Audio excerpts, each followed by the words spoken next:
everybody, welcome to Cowboy Leather Products. Today is Friday the 13th. I ain't scared. Hope everybody had a good week.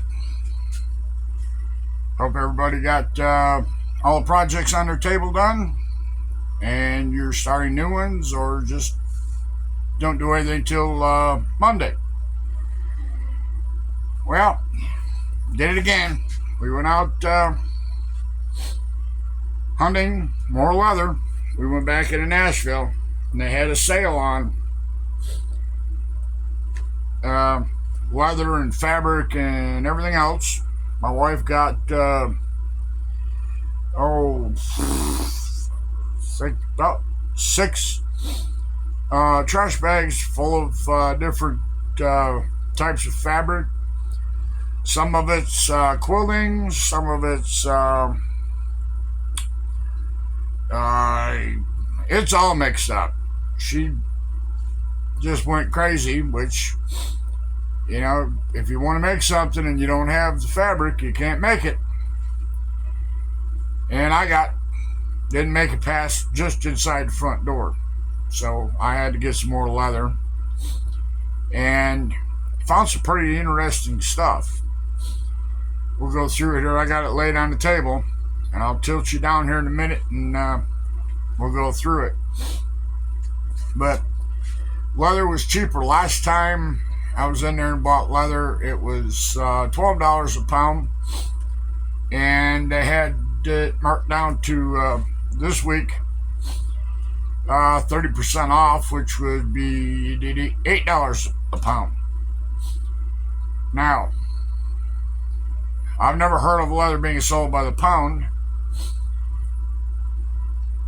You know, I hear, buy it by the square foot, but not by the pound. But anyways, it all equals out. I did pretty good. I got one bundle that had 4 pieces in it. And like I said, when I tip you down, I'll show you what the colors are, and I'll show you how many square feet are in each side. So let me tilt you down, and we'll go through this leather. Hang on.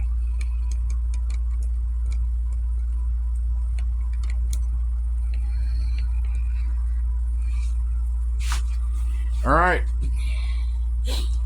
I'm going to raise up a little bit here. So just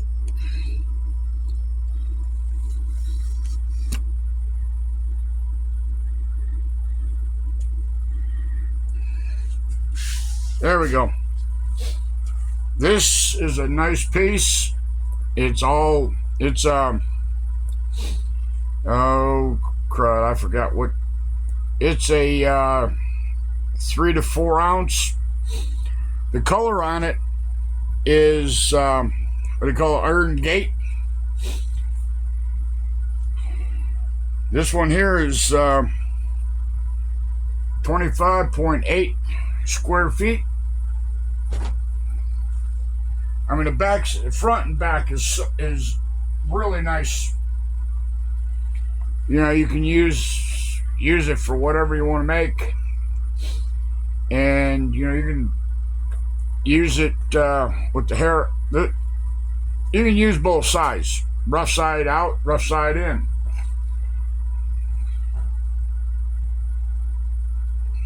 This one is 25.6, I believe it is. That's 2. Same thing. This one is 26 square feet. And I mean, like I said, when I say it's good, it's nice. Got a little bit of marbling over here, and you lose a little bit from their clips they use for stretching the stuff. But other than that, I mean, I opened it up and I checked both sides. This one here is 23 square feet.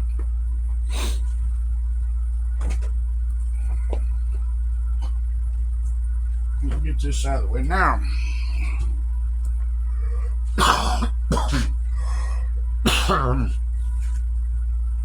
This leather, it's 2 to 3 ounce. It's a little bit thinner than this, but what intrigued me is it's got on this side it's it's almost like itty bitty little checkers. You know, it's kind of firm, but it's black. This is the same stuff, and I don't know. I'm gonna jump the camera around a minute and bring it in here closer. See if I can get this. I don't know if you can make out the pattern on it. What they call that color is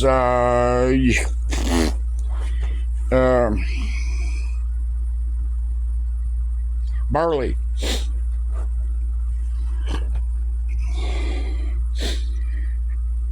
Now move the camera here a minute. I got 3 of that. Now this, I don't know, peel the label off. It all came from Johnston Murphy stock. But that is where it was tanned or made. I don't know if you can make that out. I looked that website up,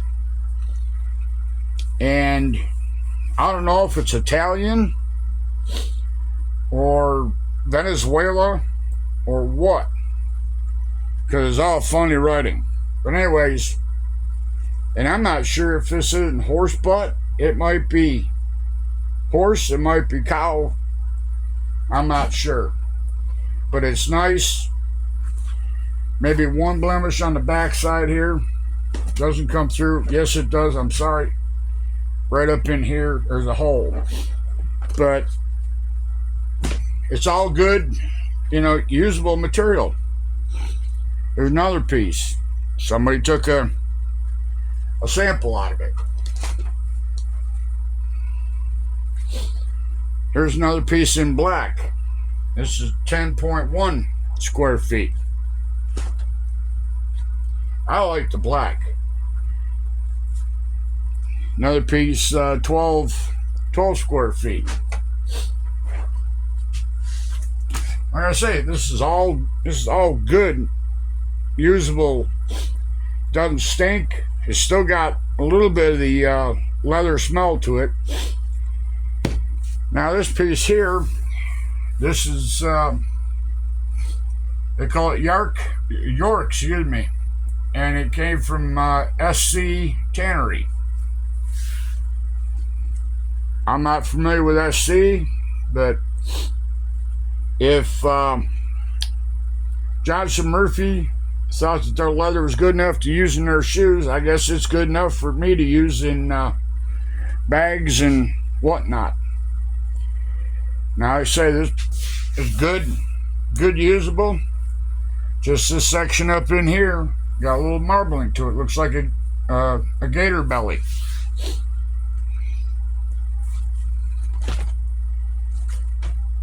I'm not sure what size that piece was. I'm not even sure what color they called it.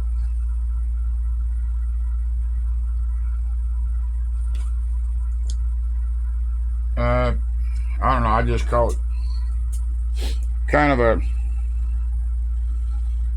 pretty brown. We'll call it that. There's another piece. 23.7.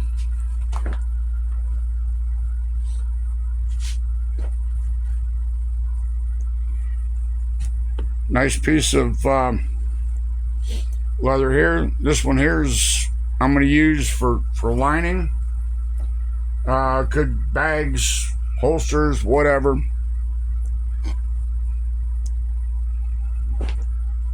Another piece. Suede. There we go. I couldn't think of what. This one, I'm not sure what the square footage on it. They call that color cappuccino.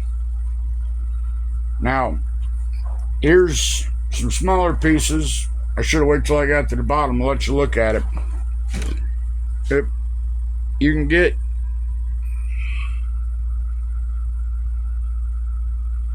that's consistent.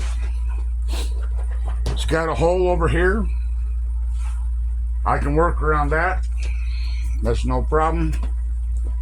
And this one here's got a few more holes in it. You know, hole here, hole up here. But I got all this over in here to work. So the price is right. It's usable. And let's see here. Suede. Actually, no, it's not suede. It's finished off on the front side. That would be good for Bible covers or book covers, whatever.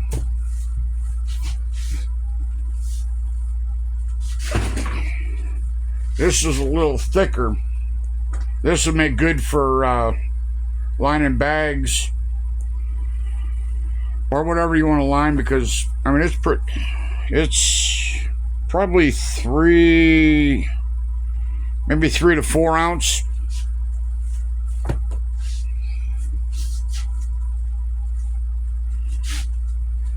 Another piece of suede.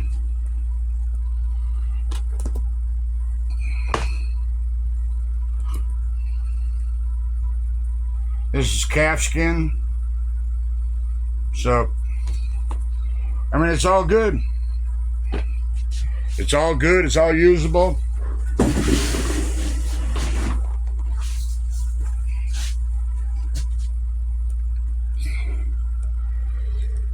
And I would suggest, something like that. If you're doing entry level crafting, we're getting into leatherwork hobby, entry level. This inexpensive stuff, when you can find it, and you can find it, you have to look for it though. It's not gonna walk up and bite you in the butt and say, "Hey, here I am." You gotta look. Now, I can hear probably there'd be some grumbling and fussing, but I think I don't know if I mentioned it in my last video when I showed you what I got last time. Just one piece of the other stuff. I'm not sure what, if you went to Tandy or Weaver, you might pay for the smaller piece, you may pay $50, $60, depending on the size. We'll say $50, $60, up to $100, and I think I looked at it was like $140 for a piece that was I think 25 or I think about 25 or 26 square feet. What I paid for that, my total bill, what I have laying right there, was $300. I'll break it down to you. If you got some of the bigger stuff, you'd pay for what I spent on that, just in one or two sides. The rest of it's all gravy. So, yes, it's fine to go to Tandy, Weaver, and the rest of these places.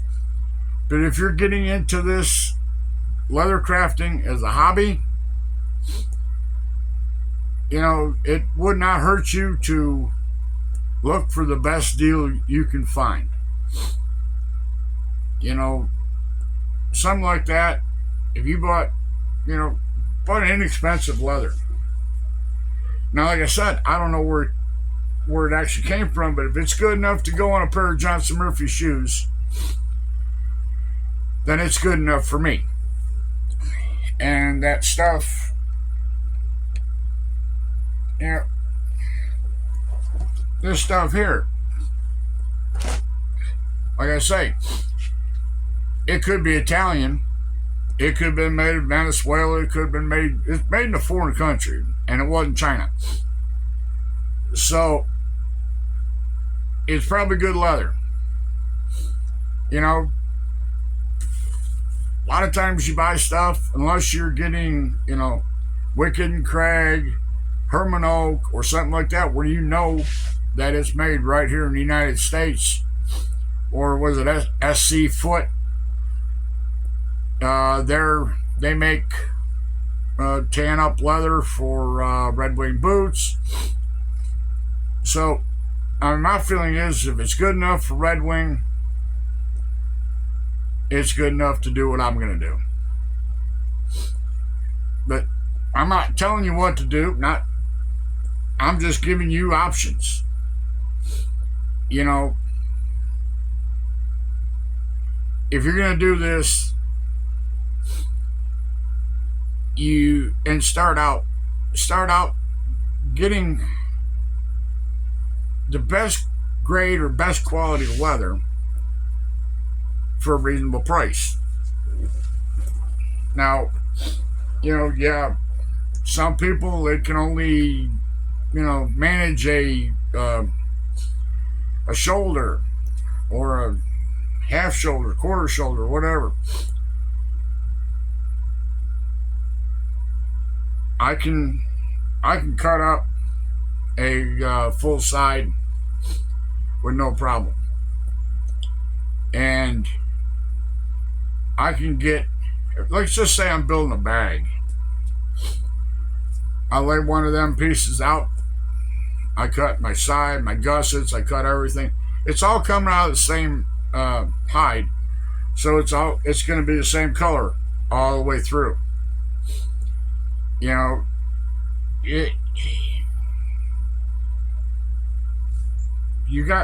do what you got to do, but try and do it as cheap as possible. And, you know, you can still charge more.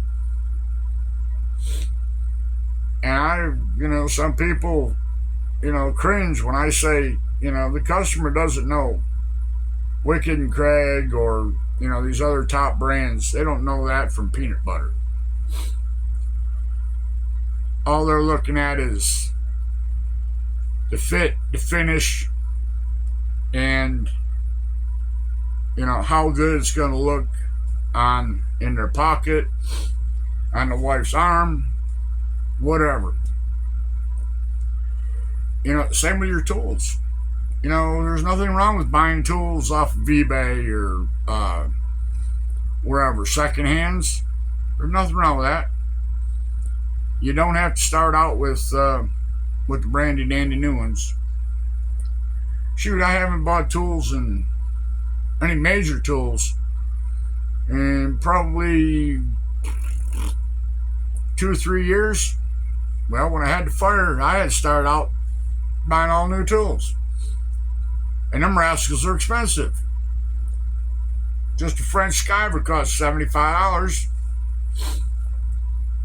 If I could have found them on eBay or, used, I would have bought them. A second-hand head knife cost you $45, $50. Brand new one, I think go to Tandy and get one for $25, $30, something like that. But I found that they don't hold an edge very well. I don't think they're heat treated. If they are heat treated, they're not heat treated very well. But I'm not here to knock anybody down. I'm just showing you alternatives to get into this hobby, to take it, make money so you can take it from a hobby to a side hustle and still make money Still buy, more tools, better yourself, better leather. It's all about progression. If you only want to stay just a hobbyist, that's you. But some people are, getting in, starting it, and finding that they like it, and turn it into a full-time business.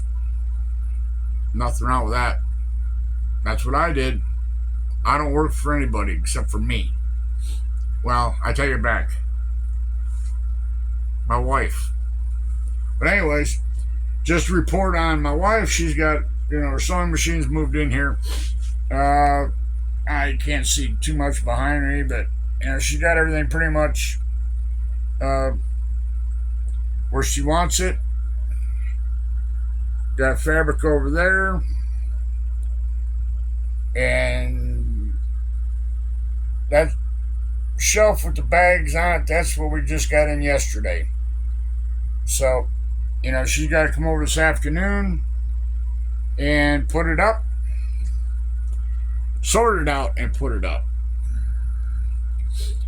I think we're gonna have to get her more shelves because she got quite a bit of fabric here yet, and what we still have probably 20 now about 10 to 15 more totes up in her old sewing room that have fabric in them. They have to come over here and get sorted, and I think she was mentioning something about, we took in some yesterday when we went into Nashville to the I call it secondhand store for hobbyists. We took some fabric in and donated it, except for she bought more than she donated. Go figure. But anyways, I don't want to make this a very long video. I just wanted to show you, give you options. That's all I'm doing. Just showing you, giving you options of, alternative, cheaper, finding cheaper leather. It's out there. You got to do the homework. Just like if you want to make something, patterns and whatnot, you got to do your homework on where to source them. Either download them, draw them, buy them. You have to do homework. And you thought when you got out of school you wouldn't have to do homework. Well, I'm going to back out of here. I hope everybody has a good weekend. Hope everybody had a good week. Everybody's been safe. And anybody that's down there in the panhandle of Florida, New Orleans, Mississippi, I hope everything, you didn't lose too much. So far, from what I've heard, that there has not been any loss of life, which is a good thing. There's just been a lot of damage. Some places, I guess, are still without power. But, at least, they can get power turned back on, but when you lose somebody you love, you can't replace them again.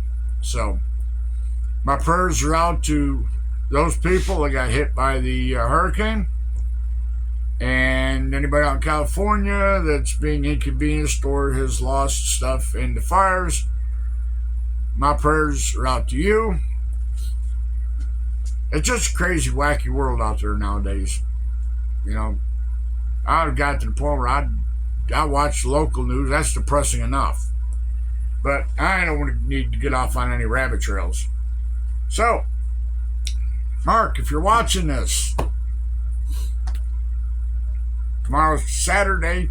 You'll probably be out at the wide spot in the road. Hope you have a good day. Rest of y'all, have a good weekend. Stay safe. We'll see you next week. Cowboys out. Bye now.